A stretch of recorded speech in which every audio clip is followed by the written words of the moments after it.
Τον φόρεσε που φόρεσε τη φούστα. Είναι ανάγκη να τη φορέσει με άρβιλο. Με άρβιλο τη φούστα. Μια γοβίτσα δεν μπορούσε να φορέσει. Και να σας πω κάτι. Οι Παναθηναϊκοί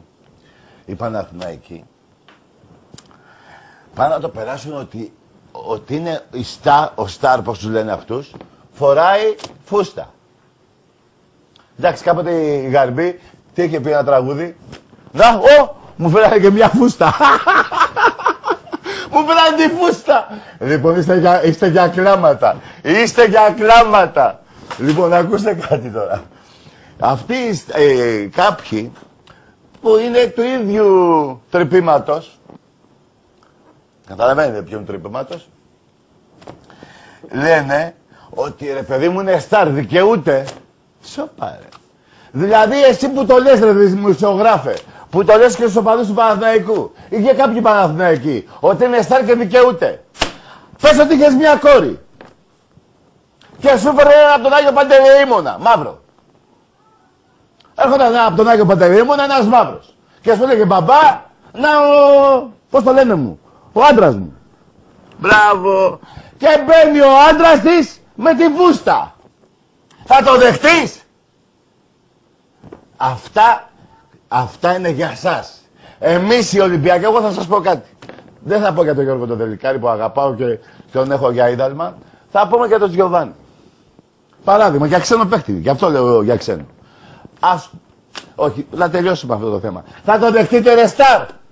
Εσείς ρε Σταρ δημοσιογράφοι, θα έρθει η κόρη σας με τον Αραμπά από τον Άγιο Παντελεήμονα. Και την ώρα που μπαίνει κιόλας στην πόρτα, του μαγώνει και η φούστα στην πετούγια. Θα πεις, έλα γαμπρέ μου κάτσε στο σαλόνι, ή θα το πάρει ο Διάδος και θα το σηκώσει? Και αυτό και την κόρη σου. Γιατί εγώ έτσι εξηγιόμουν. Και ευτυχώς δεν έχω κόρη.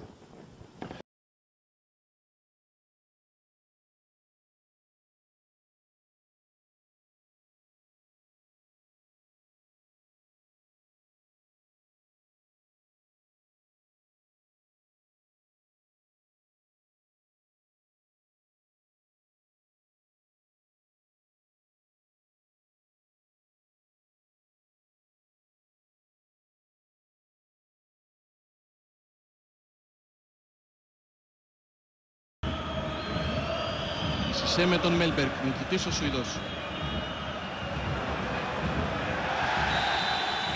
Και νέο φάουλ.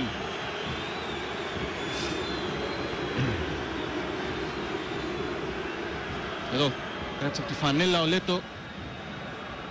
Τον Μοδέστο. Στο έδαφος και ο Μέλμπεργκ στη συνέχεια, παιχνίδι με πάρα πολλά φάουλ.